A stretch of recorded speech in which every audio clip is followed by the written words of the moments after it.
Writing is a challenging skills to non-native speakers. So here today I decided just to help non-native speakers to start their first steps in writing sentences.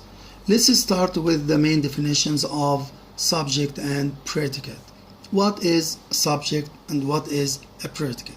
If you want to start writing, you have to get the basic skills of subject and predicate. Subject is whom or what the sentence is about. This is called subject. Predicate is what the subject does or is. This is the subject. This is the predicate. In other words, everything that is not a subject is a predicate. Examples. Jana lives. Jana is a subject. The underlined word Jana is a subject. Lives is a verb and a predicate. Let's have another example. When we say Jana lives in Abu Dhabi, Jana is still subject. Lives in Abu Dhabi is a predicate. It's a little bit longer, but it is still a predicate. Jana lives in Abu Dhabi near the biggest mall. Jana is still a subject. Lives in Abu Dhabi near the biggest mall. This is a predicate. It's a little bit longer, but it is still a predicate. So, what comes before the verb is the subject. The verb and what comes after the verb, this is called a predicate. Your sentence must be subject and predicate. Okay, subject. Subject is a noun or a pronoun. What is a noun? Nouns such as boy, girl, man, woman, all these words are nouns. They can be used as subjects of sentences. Pronoun. What is a pronoun? I, she, he, etc. We have singular pronoun and a plural pronoun. All pronouns can be subject. More examples. The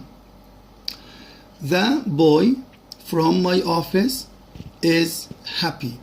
The boy from my office is a subject. Now the subject becomes a little bit longer, but it is still a subject. Is happy is a predicate. As we said before, what comes before the verb is the subject. The verb and what comes after the verb is called predicate. Your sentence must be subject and predicate. More examples. We have predicates within predicates. What is predicates within predicates? Example. Who lives in a big house? This is called a clause. This clause has subject and predicate. The subject is who. Lives in a big house is a predicate. This is called subject and predicate. But if we write a sentence like this, Minna is my eldest daughter. Minna is subject. Is my eldest daughter is predicate. But we can complete the sentence like this. Minna is my eldest daughter who lives in a big house. Who lives in a big house becomes part of the longer predicate. So, Minna is still a subject. Is my eldest daughter who lives in a big house becomes a predicate. So, this is called predicates within predicates. Also, a sentence that begins or starts with there. Can you consider there as a subject? Never. There is not a subject. There cannot be a subject of a sentence. Let's have an example to make it clearer. When we say there is a guy who wears a black jacket.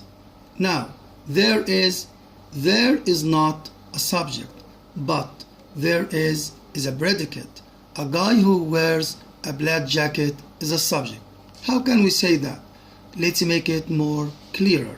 The sentence can be said in a different way, like that. A guy who wears a black jacket, this is the subject, is there, this is the predicate.